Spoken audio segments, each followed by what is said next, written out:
So the next example we're going to give you here is a pretty amazing and hard to dispute the actual results which you're going to see. This here's a Division I athlete wearing a heart rate monitor system, I believe running 110s or 100s, and you can see he probably ran 1, 2, 3, 4, 5, 6, 7, 8, 9, 10 of those bouts. Now you have the heart rate device system where it loads in intensities that the athlete was at. The athlete spent somewhere roughly around 83% of the time in the top two energy zones, okay, and 17% of the time in the lower. So this test was run, as you can see, right when the athlete got to school. But what you'll find is that after an RPR breathing reset, and 6 days later, you'll see the athlete, it looks like just 6 days, which you know physiology can't change that much on its own in regards to adaptations.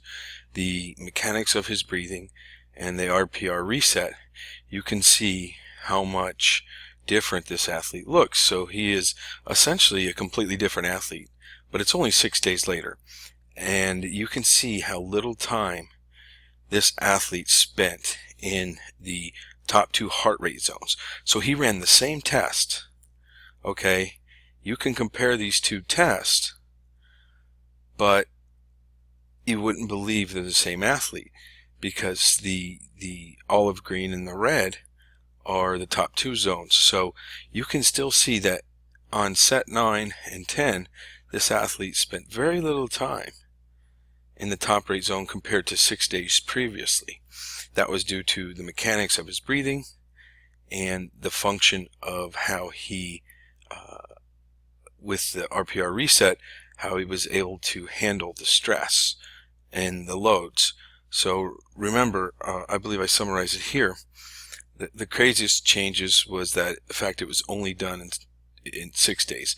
And then the first test, the 83% of the test was completed in the top two heart rate zones, which are obviously the hardest working. 6 days later, only 30% of the test was completed in the top two heart rate zones. So what transpires here, again, is the increase in substrate dynamics and how substrates are utilized in and out of the cellular level, because various things take place with the carrying of oxygen and so forth, with better, more efficient breathing patterns. Recovery was faster between sets. The test was the same intensity because he had markers to reach, but even though it was the same intensity, it wasn't as intense on the athlete. So this athlete on the first test probably took a few days to recover. This athlete, this test wasn't so bad, but it was the same exact test. Now you can see the epoch score here. If you want to take a look at it, somewhere just below 70, and that actual score right here would be that line here, because it's scaled a little higher, okay?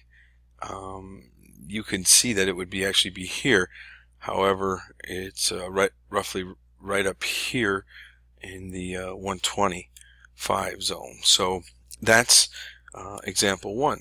We basically have the same example over and over again with another athlete doing the same test at a Division I ice hockey school, and 6 days later you have the same example. The test took the same amount of time. The sets and reps are prescribed, the rest times also. So you can take a look at this. These are, you would swear these are an in-shape athlete and an out-of-shape athlete, but you can see this athlete only reached recovery zone one time in all his tests. Here he even reached it on the last repetition, and again it was a 6 days and change with this change with the RPR breathing reset. The first test was 91% of the test was completed in the first two heart rate zones.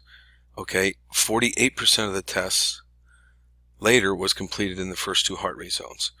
Notice the time spent in the bottom 3 heart rate zones. So when the athlete reached the recovery, in the first test it was only 10%, and the second it was 54%. So that by far was a pretty impressive feat within just 6 days to get those kind of results.